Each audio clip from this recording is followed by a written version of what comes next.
আসসালামু আলাইকুম ওয়া রাহমাতুল্লাহি ওয়া বারাকাতুহু। আজ ২৭শে শাওয়াল, রোজ বৃহস্পতিবার।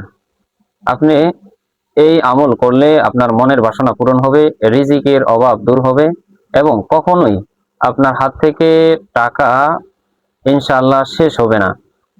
তো আমরা এই কয়েকটি আমল করব। বিশেষ করে আমি এই যে আমলগুলোর কথা বলে দিব। যেহেতু আজকে ২৭শে শাওয়াল, রোজ বৃহস্পতিবার এবং দিবাগত যে রাতটি রয়েছে সেটি হলো শুক্রবার। বৃহস্পতিবার শুক্রবার রাত, এই রাতে যদি আপনি এশারের পরে মাত্র ছোট্ট একটি দোয়া ৫৫ বার পড়েন, তাহলে আল্লাহ তাআলা আপনার হাজত পূরণ করে দিবে। সাথে সাথে যা কিছুর প্রয়োজন হয় আল্লাহ তাআলা ওই হাজত আপনাকে আল্লাহ তাআলা পূরণ করে দিবে। সেই দোয়াটি হলো আল্লাহুম্মা কফিনি বিহালালিকা আন হারামিকা ওয়া আগনিনি বিফাদলিকা আম্মান সিওয়াক। বর্ণিত রয়েছে, কোনো ব্যক্তি যদি বৃহস্পতিবার দিবাগত রাত্রে অর্থাৎ শুক্রবার রাত্রে বৃহস্পতিবারে যে এই আমলটি বা এই দোয়াটি যদি ৫৫ বার পড়ে, তাহলে আল্লাহ তাআলা যার হঠাৎ টাকার প্রয়োজন হয় অথবা হঠাৎ কোনো জিনিসের প্রয়োজন হয়, যেমন অনেকেরই হঠাৎ কোনো বস্তুর বা বিষয়ের প্রয়োজন পড়ে, হাজত হয়ে যায়, তখন যেন সেই ব্যক্তি এই দোয়াটি আল্লাহুম্মা কফিনি বিহালালিকা আন হারামিকা ওয়া আগনিনি বিফাদলিকা আম্মান সিওয়াক এটি যেন ৫৫ বার পড়ে নেয়। যদি এটি ৫৫ বার পড়ে, তাহলে সাথে সাথে তার মনের বাসনা বা সাথে সাথে তার হাজত আল্লাহ তাআলা পূরণ করে দিবেন। এবং এটিও বলা আছে, যদি হঠাৎ কোনো টাকার প্রয়োজন হয়, তাহলে সে যেন এশারের নামাজ পড়ে এশারের নামাজ শেষ করে নামাজের মুসল্লায় বসে ১০০ বার দুরূদ শরীফ অর্থাৎ দুরূদ ইব্রাহিম, আল্লাহুম্মা সাল্লি আলা মুহাম্মদ ওয়া আলা আলি মুহাম্মদ কামা সাল্লাইতা আলা ইব্রাহিম ওয়া আলা আলি ইব্রাহিম ইন্নাকা হামিদুম মাজিদ, এটি ১০০ বার পড়ে ৬০ বার এই দোয়াটি পড়বে, আল্লাহুম্মা কফিনি বিহালালিকা আন হারামিকা ওয়া আগনিনি বিফাদলিকা আম্মান সিওয়াক। কোন কোন জায়গায় রয়েছে এটি ১০০ বার পড়ার কথা।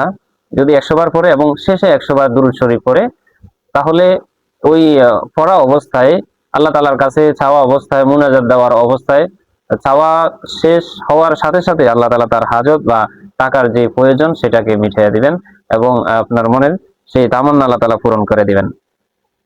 এই হলো এশারের নামাজের পরে। কোন ব্যক্তি যদি মাগরিবের নামাজের পরে অর্থাৎ এই রাতটি যেহেতু শুক্রবার দিবাগত রাত্রে, বৃহস্পতিবারে শুক্রবার রাত্রে পরে কোন ব্যক্তি যদি সন্ধ্যার পরে মাগরিবের নামাজের পরে যদি আপনি নামাজের মুসল্লায় বসে এই দোয়াটি পড়েন, আল্লাহুম্মা ইন্নী আসআলুকা ইলমান নাফিয়া, আল্লাহুম্মা ইন্নী আসআলুকা ইলমান নাফিয়া ওয়া রিজকান তাইয়্যিবা ওয়া আমালান মুতাকাব্বিলা, এই দোয়াটি যদি আপনি পড়েন, তাহলে আল্লাহ তাআলা আপনার রিজিকের অভাব অনাটন দূর করে দিবে। কেমন অভাব অনাটন দূর করে দিবে? যদি পাহাড় পরিমাণ আপনার ঋণ থাকে বা অভাব থাকে, তাহলে আল্লাহ তাআলা সকল ঋণ পরিশোধ করার তৌফিক দান করবেন এবং যেই টাকার বা যেই জিনিসের হাজত হয়, যেই রিজিকের আপনার প্রয়োজন হয়, ঘরে টান টান থাকে, সেইটা আল্লাহ তাআলা পূরণ করে দিবেন আপনার যে ঘরের কর্তা যারা রয়েছে কাজ করে, ওদের মাধ্যমে ইনশাআল্লাহ। এর সাথে সাথে আপনি প্রতিদিন অর্থাৎ প্রতিদিন সকাল সন্ধ্যায় এই আমলটিও করতে পারেন। সেটি হলো যে রাসূল সাল্লাল্লাহু আলাইহি ওয়াসাল্লাম বলেছেন, বেশি বেশি করে যদি তুমি তোমার রিজিকের ভিতরে বরকত বাড়াতে চাও, তাহলে বেশি বেশি করে ইস্তিগফার পড়ো।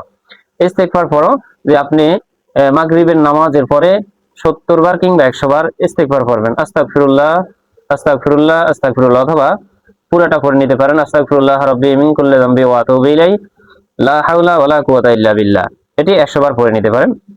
এবং সকালে সন্ধ্যায় পড়বেন মাগরিব নামাজের পরে, সকালে ফজরের নামাজের পরে এটি অর্থাৎ ইস্তিগফার ১০০ বার পড়ে নেবেন। যদি এই ইস্তিগফার ১০০ বার আপনি পড়েন, তাহলে আল্লাহ তাআলা আপনার রিজিকের অভাব দূর করে দিবে এবং যে গুনাহ রয়েছে আল্লাহ তাআলা যে ছোট ছোট যে গুনাহ রয়েছে, এই গুনাহগুলো আল্লাহ তাআলা আমাদেরকে ক্ষমা করে দিবেন। যে কি বলা হয়েছে, যে তার যদি গুনাহ পাহাড় পরিমাণ হয় অথবা সমুদ্রের ফেনা পরিমাণও হয়, যে সমুদ্রের বিশাল আকার ফেনা ধরে বা সমুদ্রের পানির ফেনা পরিমাণ যে বিশাল সে গুনাহগার হয়, আল্লাহ তাআলা এই দোয়ার বদৌলতে তার সমস্ত গুনাহ ক্ষমা করে দিবেন।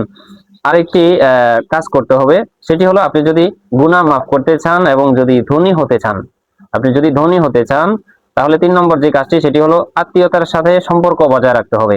যে রাসূলুল্লাহ সাল্লাল্লাহু আলাইহি ওয়াসাল্লাম বলেছেন, সহিহ হাদিসে এসেছে, যে ব্যক্তি চায় তার রিজিক বৃদ্ধি হোক, সে যেন আত্মীয়তার সম্পর্ক ঠিক রাখে। খুবই গুরুত্বপূর্ণ একটি যে ৩ নম্বর যে আপনি কাজটা করবেন, যে রাসূল সাল্লাল্লাহু আলাইহি ওয়াসাল্লাম বলেন, কোন ব্যক্তি যদি চায় তার রিজিকের ভিতরে বারাকা হোক, তার রিজিকের ভিতরে বরকত হোক, তার ফ্যামিলির ভিতরে, তার সংসারে কখনো অভাব অনাটন দেখা না দেখ, এইটা যদি কোনো ব্যক্তি চায়, সেজন্য তার আশেপাশে যে লোকগুলো রয়েছে এবং তার আত্মীয় স্বজন যারা রয়েছে তাদের সাথে সে সম্পর্ক যেন বজায় রাখে এবং সম্পর্ক যেন বজায় চলে, এইটা রাসূল সাল্লাল্লাহু আলাইহি ওয়াসাল্লাম বলেছেন। তাহলে তার রিজিকের ভিতরে আল্লাহ তাআলা বরকত দান করবেন। তাহলে কি করতে হবে? আমরা যে দোয়াটা শিখে দিয়েছি 1 নম্বরে, সেই দোয়াটি পড়তে হবে এশারের নামাজের পরে, হ্যাঁ, 55 বার এবং 70 বার, 60 বারের কথা বলা হয়েছে। তারপরে এই ইস্তেগফার পড়তে হবে সকাল সন্ধ্যায়। আমরা যদি ইস্তেগফার করি তাহলে আল্লাহ তাআলা আমাদের গুনাহ মাফ করে দিবেন, সাথে সাথে আমাদের যে রিজিকের অভাব রয়েছে সেটি দূর করে দিবেন। 3 নম্বরে যে আত্মীয়তার সাথে সম্পর্ক বজায় রাখা, যে আমরা এখন বেশিরভাগ মানুষই আত্মীয়তার সাথে সম্পর্ক বজায় রাখি না। যে কোনো সামান্য জিনিস হলে সেটাকে নিয়ে আমরা আত্মীয়তা ছিন্ন করে ফেলি। সামান্য বস্তু, সামান্য বিষয়, মোরগ ঘাস অথবা ছেলে মেয়ে নিয়েই অথবা টাকা লেনদেন নিয়ে আমরা আত্মীয় স্বজনকে কি করে দূরে সরাই ফেলি। অথবা আমাদের যদি কারো একটু টাকা বেশি হয়, তার যদি একটু কম হয়, তাহলে সেক্ষেত্রেও আমরা আত্মীয়তা সম্পর্কটা বিচ্ছিন্ন করে ফেলি। এটা যাতে কখনো না হয়। যদি হয় তাহলে আল্লাহ রাসূল সাল্লাল্লাহু আলাইহি ওয়াসাল্লাম অন্য এক হাদিসে বলেছেন, সে কখনো যে আত্মীয়তা সম্পর্ক বিচ্ছিন্ন করবে সে জান্নাতে যাবে না। ঠিক আছে, অনেক বড় একটা হুমকি দিয়েছে। সেই জন্য আমরা আত্মীয়তা বজায় রাখবো এবং আল্লাহ রাসূল বলেন, সে যদি চায় তার রিজিকের ভিতরে বারাকা হোক, সে যেন আত্মীয়তা সম্পর্ক বজায় রাখে। আল্লাহ তাআলা আমাদেরকে এই আমলগুলো বা এই কাজগুলো করার তৌফিক দান করুক। আমিন। আসসালামু আলাইকুম ওয়া রাহমাতুল্লাহ।